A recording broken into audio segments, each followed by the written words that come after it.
Hey guys, this is the Bar Exam and Chill podcast. I'm your host TJ. Today we're going to be going through a essay question off the previous California bar exam. It's from July 2018.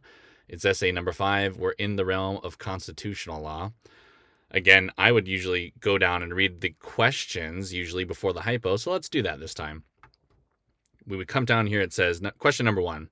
What claims can Peter make under the United States Constitution, and how should the court rule? Discuss. Question 2. What claims can corporation make under the United States Constitution, and how should the court rule? Discuss. So we read these first. We see United States Constitution. Immediately we're thinking, okay, this is probably a ConLaw question. And we've got these basically two questions that seem super open-ended. Number 1, what claims can Peter bring? Number 2, what claims can corporation bring? So you can kind of see, I think that would be really helpful to read first before you go into the hypo, because as we enter this, we're thinking we're probably in ConLaw. We've got these two people we got to worry about, Peter and corporation, and what kind of claims can we notice as we go through the hypo. So we got a lot of information from reading the questions. Let's read the actual essay. The actual hypo. 5 years ago, State X bought Railroad, which was in bankruptcy and about to be liquidated. Railroad has always been the largest rail carrier in State X, presently carrying 70% of its rail freight. Railroad's transport rates are generally lower than other rail carriers. In signing the act authorizing the purchase of Railroad, the governor stated that it would ensure continued freight rail service for State X industry. The act authorizing the purchase of Railroad provides that manufacturers with factories in State X shall have first choice of space on Railroad. Peter, a citizen of State Y, okay, so here's our Peter, he's a citizen of State Y, which borders State X, grows melons in State Y for sale to grocers there and in State X. Before its purchase by State X, Peter exclusively used Railroad for shipping melons to his many State X customers. Peter has lost nearly all of his State X customers over the last 5 years because he cannot guarantee timely delivery of ripe melons because shipping space on Railroad is so uncertain. Corporation manufactures refrigerators in State Y and sells them there and in other states, including State X. So here's Corporation. Corporation has lost retail customers in State X because it can no longer guarantee dates of delivery when using Railroad. Peter and Corporation have repeatedly been forced to give up reserved space on Railroad because it is being used by State X manufacturers. They have now filed suit in federal court in State X. And then here's our questions, right? What claims can Peter bring? What claims can corporation bring? So this is super open-ended. We know it's ConLaw, so we kind of go through our Rolodex of ConLaw topics. Here, we can see basically step number 1, is there a government actor and who is it? Who's actually acting? What are we worried about here? So is it Congress? Did they pass some legislation? No, it's not. It doesn't look like it's Congress acting. So we go to our facts, and here it says, right, what happened? State X bought Railroad, which was in bankruptcy and about to be liquidated. Then they passed this act, right? Well, what is the act? In signing the act authorizing the purchase of Railroad, the governor stated that it would ensure continued freight rail service to State X industry. Awesome. So we've got a state actor here. So what's going on? I mean, we're implicating business. So I kind of think business. Probably commerce. Probably the Commerce Clause, right? And then the actor here is not actually Congress. So hopefully we've got in our mind that if it's not Congress, we've got this whole area of law called the Dormant Commerce Clause. If it's not Congress acting, right, then it's like Dormant Commerce Clause. I mean, Commerce Clause regulates Congress. It's specifically related to commerce. But just like that penumbra analysis, the court just sort of makes up some bullshit and voila, shabam, go, it's Dormant Commerce Clause. It's like the Commerce Clause, but it's like the secret it's a sleep Commerce Clause. So they just say, even though Congress isn't acting, we can do whatever the fuck we want, right? So we're going to get into this. I think for the essays and a lot of the topics, you want to have a canned opening or like an opening paragraph that you're kind of thinking anytime this is triggered on the bar exam. I don't really want to think. I just want to have this memorized sentence, the opening sentence is memorized.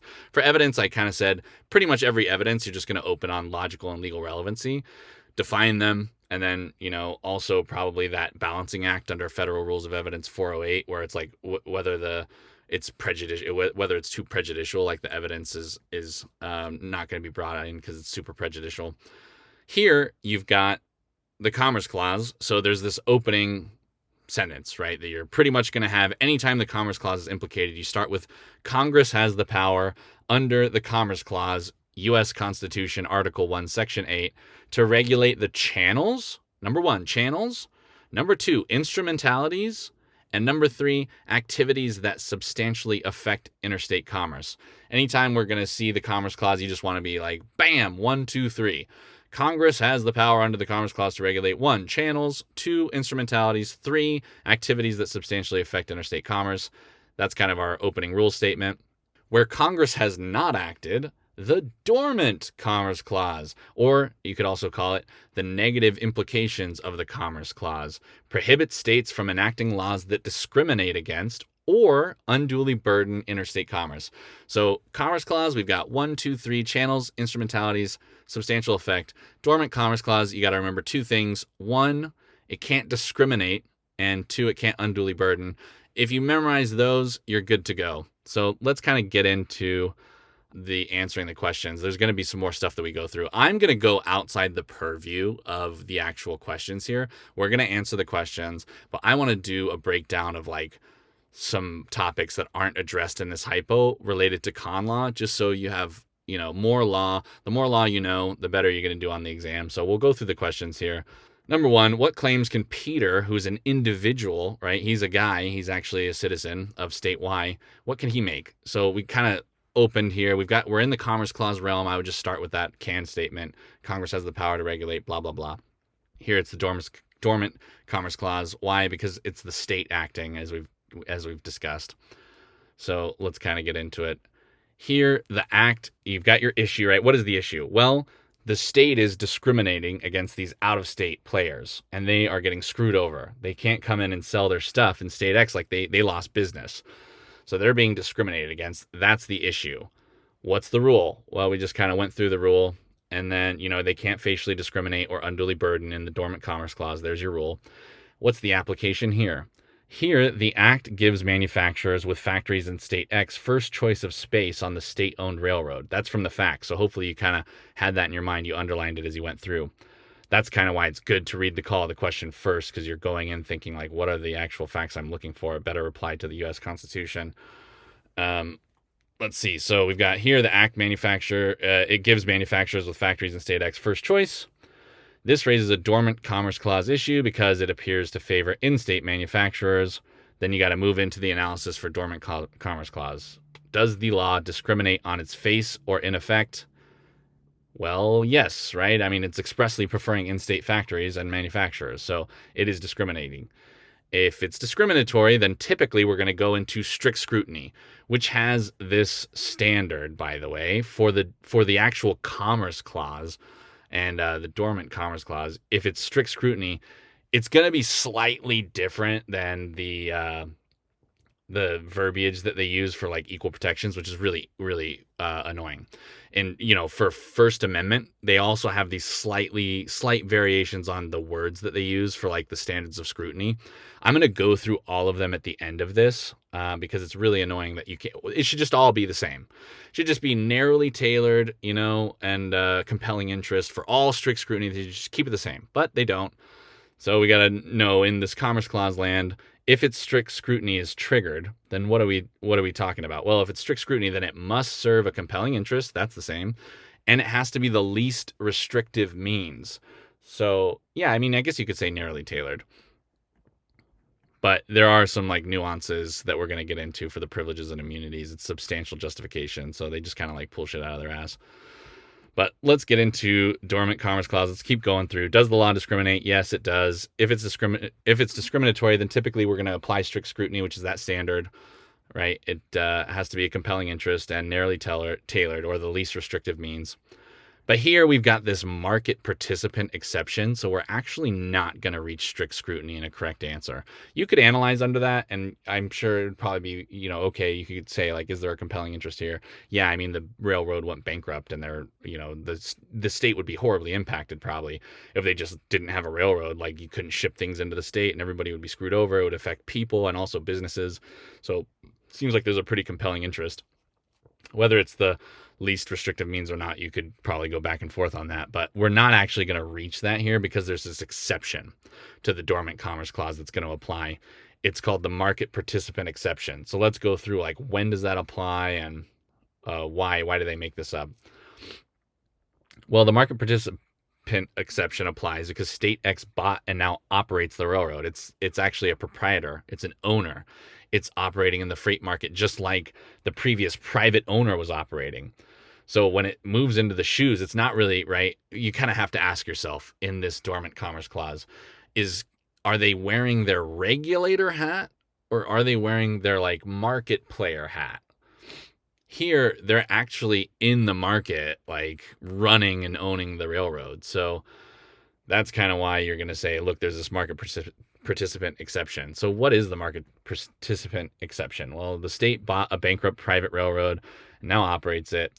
It can favor its own customers, in-state manufacturers, the same way that a private railroad owner might do. If a private railroad owner did this, there would be no problem. So that's kind of where this market participant exception is going to come in. I think maybe you could argue the opposite. Maybe you want to say, hey, no, they're actually kind of being a regulator here. It's like they're passing a law that says we're going to screw over these people in another state. I don't think that really applies because it doesn't say like there's a statute saying state X people get X amount of space and the other people don't. It's really seems like they're just operating it and prioritizing state X people. So it really kind of seems like the market participant exception applies here. And that's probably going to be like the correct answer. It's kind of a pain in the ass that there's a correct answer here that probably that's the answer that they're looking for. But sometimes that's going to be the case. I mean, a lot of times you just want to go like, well, some people are going to argue this, some people are going to argue that. And it probably doesn't really matter like what your conclusion is as long as you have like a justifiable basis and you use the correct analysis. But sometimes it looks like there's going to be a correct answer. And here it kind of just seems like the market participant exception applies. They're using their market participant hat and not the regulator hat. Oh man, it seems like in the cases that I kind of looked at, it's if they use the taxing power that can be seen as regulatory, and the market participant may not apply. So there are going to be some things that are a little bit sticky and hairy, and I think you could maybe try and argue both if you wanted to. But here it kind of seems like they're just acting like a market participant. So if the market participant exception applies, then there's going to be no Dormant Commerce Clause violation.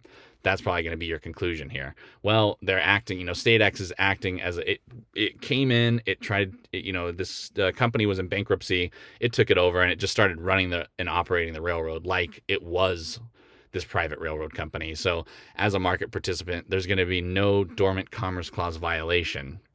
That's probably the correct answer here. The court is going to rule for state X over Peter, right? It's going to be like, well, you can discriminate. Usually you can't. The court's going to be like, we really don't want discrimination against out-of-state people, and it's got to be strict scrutiny. But here you've got this weird exception. So that's going to be that first part claim. What is the claim? It's Dormant Commerce Clause. We just went through it. Let's go through the second claim. Now this comes up, this distinction between the Dormant Commerce Clause and the Privileges and Immunities Clause. I think there was a question analyzing the difference between these on both of the bar exams I took in the MBE section. So in multiple choice, they will drill this little distinction here. So let's go through like the differences. They're actually they're kind of related, right? Because they're both Privileges and Immunities Clause, which by the way, it comes from Article 4. I didn't memorize that. I had Article 1, Section 8. I kind of had that, can thing memorized for the Commerce Clause. I don't even necessarily think you have to. It just seemed important. So the Commerce Clause is like the big area that they go through for fucking 100 years in law school. So I kind of just had that in my mind. But in the Privileges and Immunity Clause, where does it come from? It actually comes from Article 4. It kind of says that states may not, here's your rule statement here for privileges and immunities. States may not discriminate against out-of-state citizens with respect to fundamental rights. Okay, so fundamental rights, hopefully we're kind of thinking, okay, that sounds like substantive due process. Well, they both implicate fundamental rights. We're going to talk about everything here, but for privileges and immunities, you got fundamental rights. Well, who can bring a claim saying their fundamental rights are violated? So even though, right, corporations are people and they can just totally run the government and, legalize corruption and just get in there and piss on all our faces and do whatever the hell they want, here they're not going to be implicated for fundamental rights. So a corporation, and I think they're going to get into that, right? Question 2 is like, what can corporation bring? Well, here you've got question 1, Peter. He's some guy. He's a citizen. He actually has rights. Well, what are fundamental rights? Fundamental rights are going to be your right to earn a livelihood. It could be like access to the courts, owning property. These kind of things are going to be implicated for fundamental rights. And you can kind of think, okay, privileges and immunities. Here you've got Peter. We could kind of ask ourselves, right, in the privileges and immunities, you got your rule statement. Let's just go through it one more time.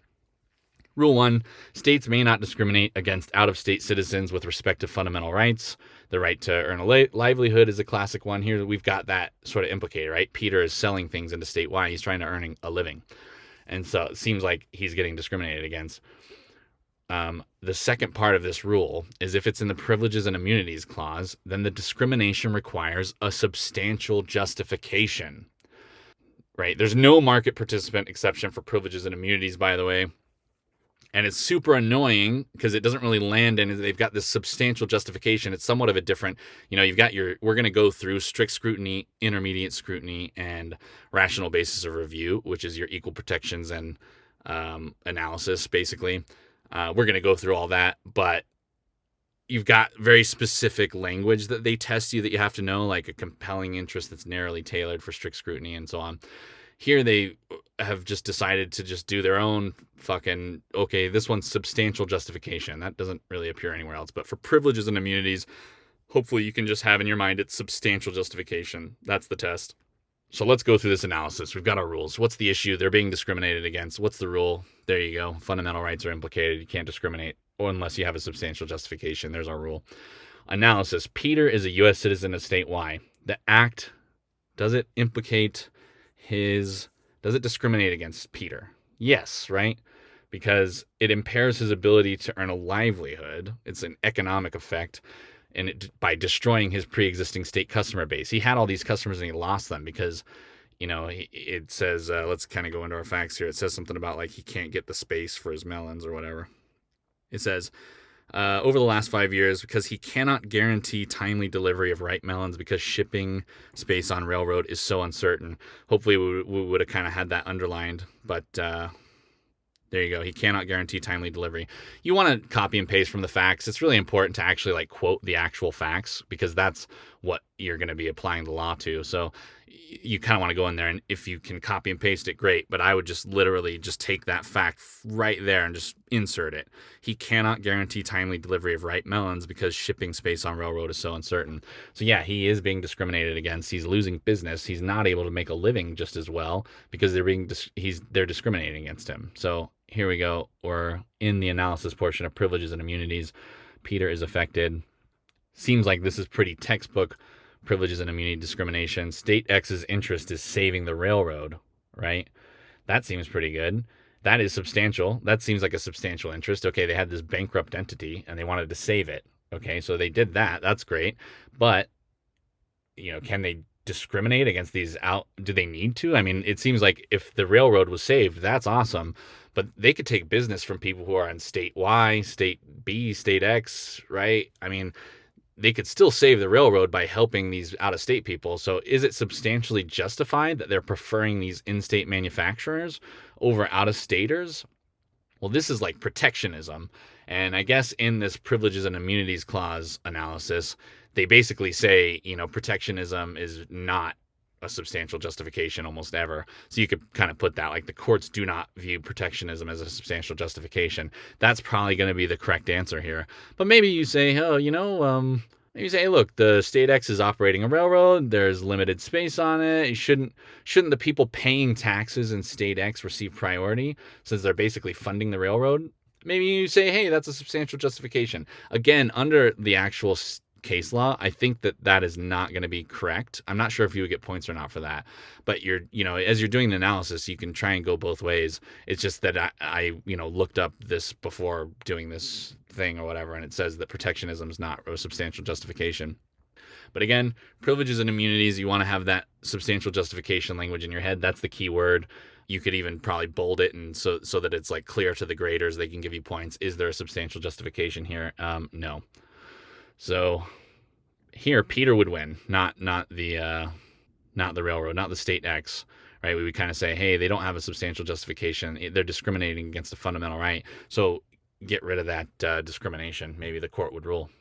Okay, so we have more time on the California bar exam. We have a full hour. That's probably like the two main things in this essay question. The most important ones are going to be the Dormant Commerce Clause, privileges and immunities. But we got through that analysis pretty quickly. We've got some more time on our hands, and you want to go through like all the claims that are possibly viable. So maybe we implicate, right, equal protections. That's under the 14th Amendment. Equal protection is triggered whenever a law classifies people or treats similarly situated groups differently. So we could kind of think like, are people being treated differently here? It kind of seems like, yes, the law is classifying people. They're not like gay or black or anything. So what kind of a group are we being slotted into? Here, it's not about whether the government is taking away a right from everyone. It is about whether the government is drawing a line between groups here, right? So here you've got in-state manufacturers and out-of-state manufacturers. It does seem like they're actually, classifying these people in-state, out-of-state, and then treating them differently. So where is this going to fall? You've got, I think, strict scrutiny is going to be race, classifications, nationality. That's typically the highest bar, right? And then intermediate, I think they put gender there for whatever reason. People may be mad about that. And I think sexual orientation is in there. Then you've got everything else falls under rational basis of review. And if it's strict scrutiny, the court's going to say, hey, this law, we're going to presume it's no bueno. Intermediate scrutiny, we don't really like the law. Maybe we want to get rid of it. Kind of is the test here, right? They're just pulling all this out of their ass. And then rational basis, it's just we're going to go through that's where here, if it implicates economic rights or you're classifying people economically, then you're going to fall at the lowest level of scrutiny, which is rational basis. So that's kind of how Equal Protections Clause is set up. How would we answer this question? Well, again, the Equal Protection Clause prohibits states from denying any person the equal protections of the law. And maybe even prong 2. When a law creates a classification, the level of scrutiny depends on the type. So again, we went through suspect class. Okay, so this is where we're really going to nail this home. A suspect class is race, national origin, or alienage. In most cases, that's strict scrutiny. Then we've got the quasi-suspect class. Okay, so I didn't really nail those down. Quasi-suspect is gender and maybe sexuality. And let's see, we've got rational basis. Under rational basis, the law is presumed constitutional if it is rationally related to a legitimate government interest. Those are your key words. You just have to have in your mind, what is rational basis? Well, it has to be rationally related to a legitimate government interest. And, there's going to be some leeway to interpretation, but let's apply it here to the railroad hypo. The Act creates a facial classification. It gives manufacturers with factories in state X first choice of space on the railroad, while out-of-staters are just shit out of luck. You've got Peter and Corporation. They're getting screwed over. They're getting bumped. They can't sell their goods. So, there's this discrimination going on. This is an economic commercial classification, which is going to be, again, in rational basis of review. It's not suspect or quasi-suspect. So all the government has to do is, if we're going to uphold this law, it just has to be rationally related to a legitimate government interest. So you can kind of think like here, does the state X have a legitimate government interest that's rationally related to what it's doing? It does seem like that, right? I mean, we kind of went through that up there in the analysis up there. Preserving the state's largest rail carrier, which went bankrupt, is a legitimate government interest, right? It carries 70% of freight, and it was about to be liquidated. So this seems like a pretty legitimate government interest. They're prioritizing in-state users, and is that rationally related to that interest? I mean, I guess it keeps the railroad viable. And like we said, people in state X are paying taxes in there. It seems like it could be rationally related to that interest. So, okay, the court is probably going to rule for state X on equal protection. Peter and Corporation might lose here, but we're just on question 1 right now. So Peter, but I mean so there's going to be recycled analysis.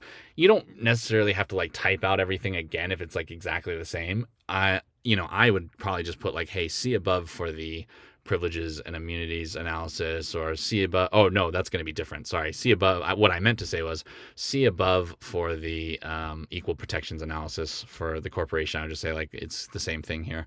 You just go through that, and that's going to be the answer there. Finally, we've got substantive due process. So this is great little reminder. What's the difference here between equal protections and substantive due process?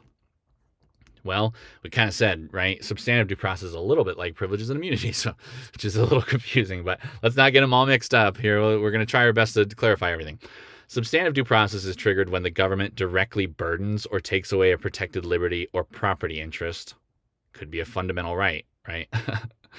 The law is challenged because of what it does to the individual's rights, not because it treats people differently. So we're asking in substantive due process, is the government depriving someone of life, liberty, or property without due process of law in substance, right? So are they actually impacting life, liberty, or property?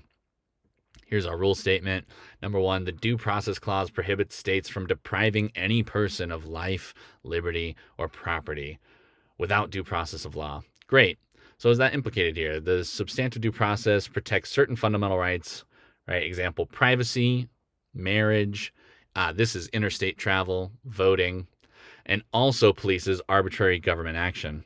So we've got these different levels of scrutiny that are going to apply in substantive due process. If there is a fundamental right, like, marriage, interstate travel, then it's going to be strict scrutiny because they want to say, hey, you can't screw someone's rights up unless there's, a very, very strong interest from the government. So strict scrutiny, again, it has to have a compelling interest and it has to be narrowly tailored or the least restrictive means.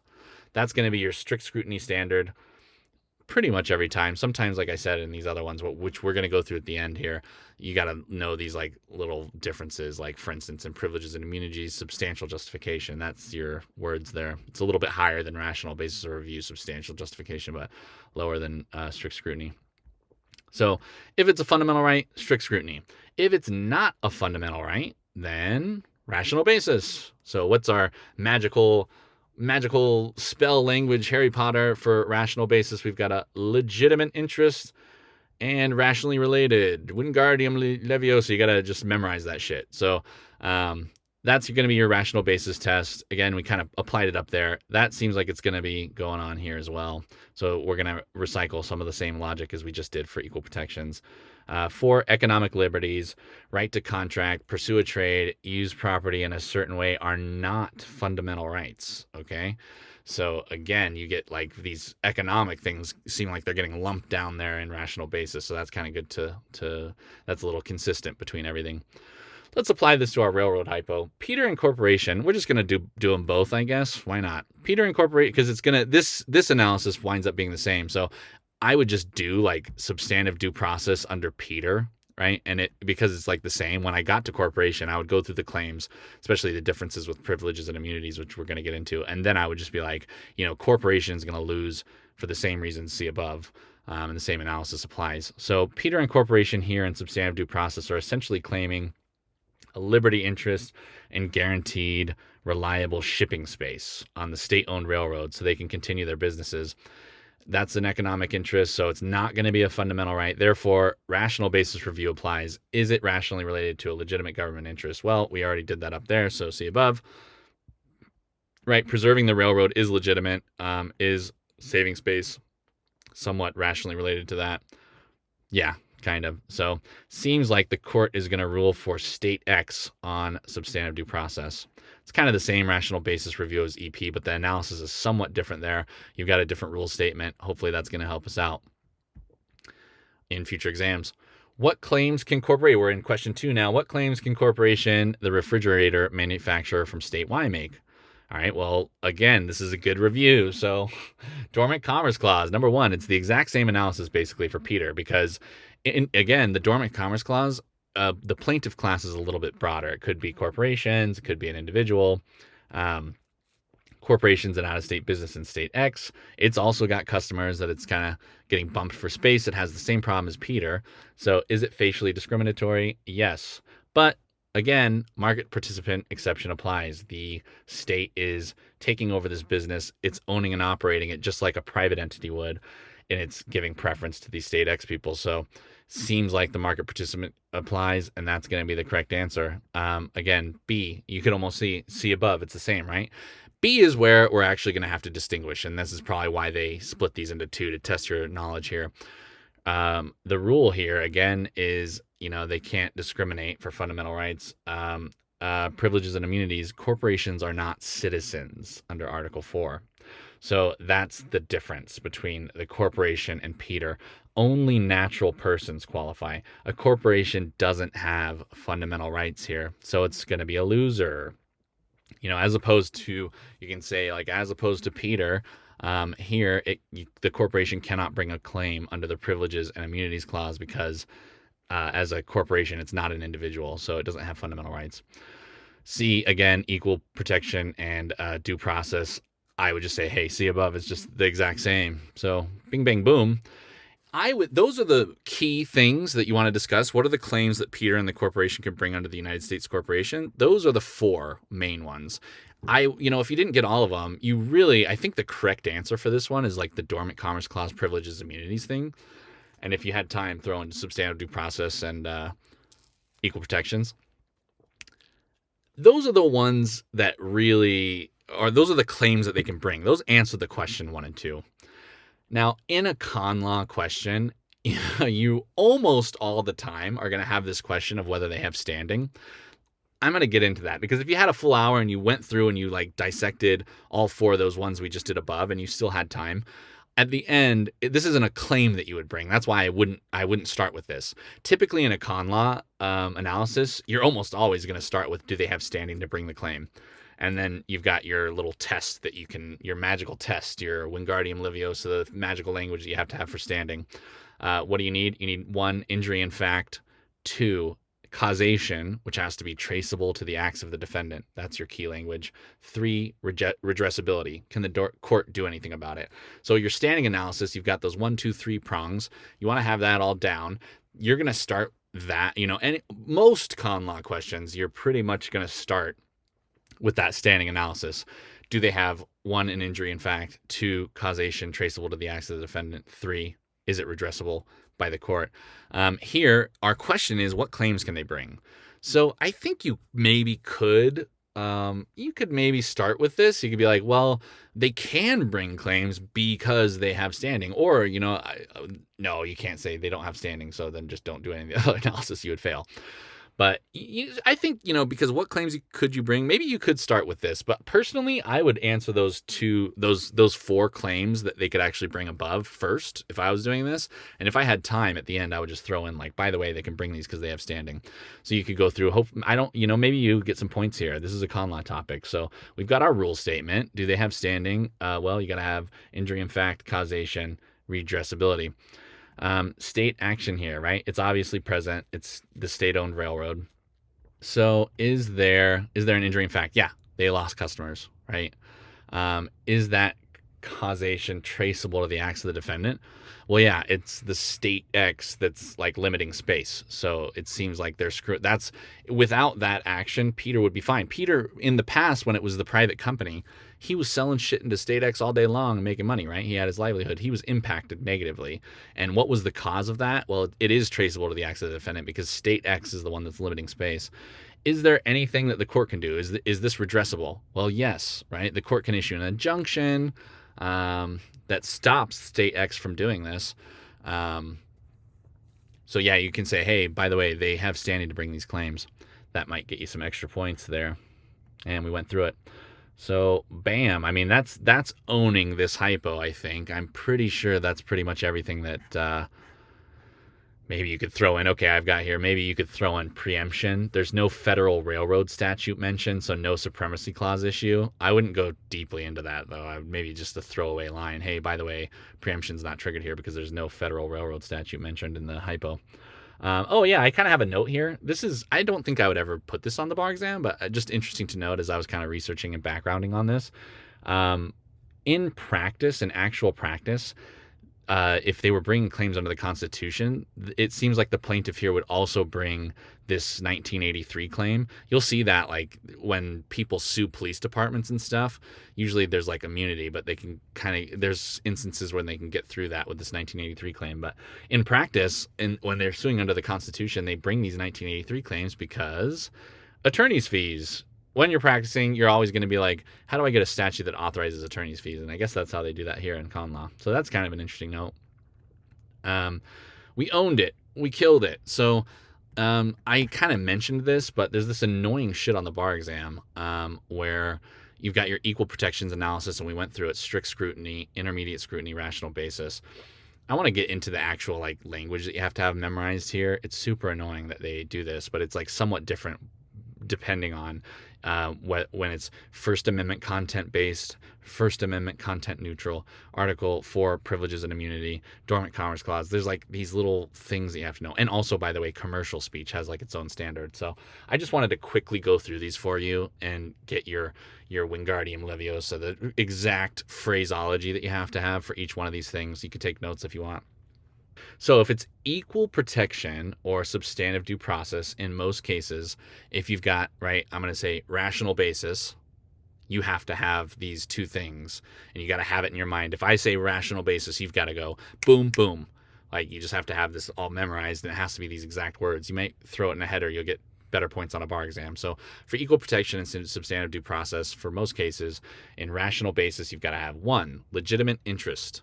Legitimate government interest. 2, and it's got to be rationally related. Those are your keywords that you have to have memorized. Equal protection, if it's intermediate scrutiny, okay, you got that second level for gender and maybe sexual orientation. It's got to be an important interest that is substantially related. Okay, so we've got rational basis, legitimate, rationally related.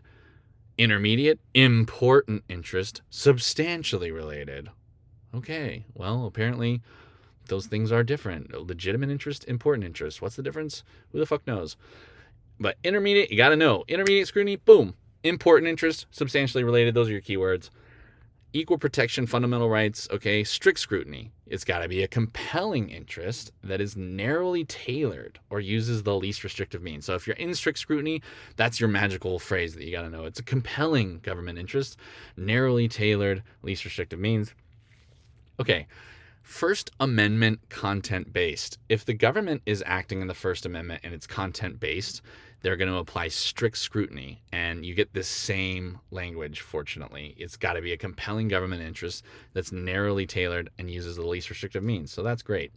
Now, if it's First Amendment content neutral, they're not discriminating based on the actual content of the speech, then you've got this intermediate level of scrutiny, but there's different verbiage, unfortunately. So in First Amendment content neutral, it's intermediate scrutiny, but we have to memorize a different Wingardium Leviosa here. What's that? It's got to be an important, or you could also say significant, important or significant interest. It has to be narrowly tailored. So they put that in there for whatever, God knows what reason. It has to be important and significant interest, narrowly tailored, and ample alternative channels. So that's another prong that you have to have. If it's a First Amendment content neutral, not content-based, content neutral, it's intermediate scrutiny, but you have this very specific language. It's got to be an important government interest, narrowly tailored, and there have to be ample alternative channels. Article 4, privileges and immunities.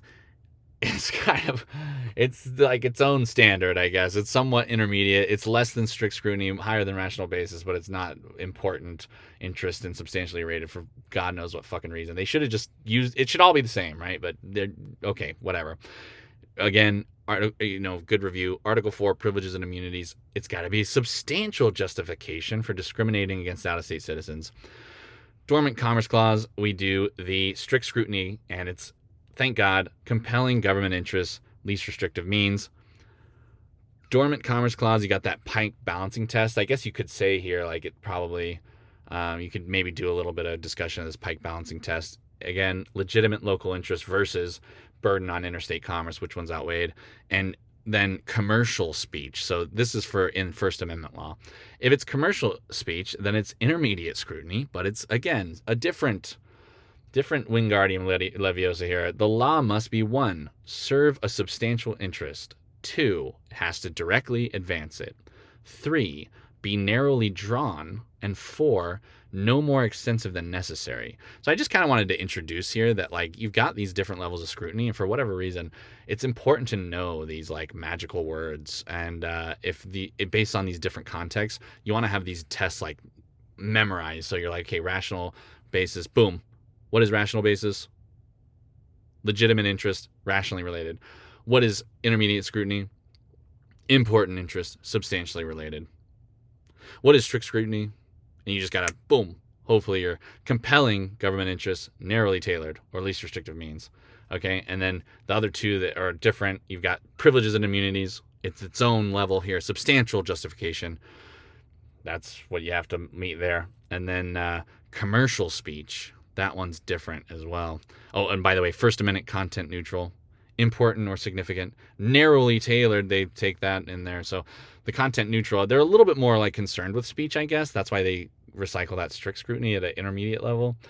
Important government interest, narrowly tailored, ample alternative channels. And the other weird one, commercial speech, law must be 1, serve substantial interest. 2, directly advance it. 3, be narrowly drawn. 4, no more extensive than necessary. So, all right, we went through a shitload of constitutional law. We kind of got into the annoying nitty-gritties there.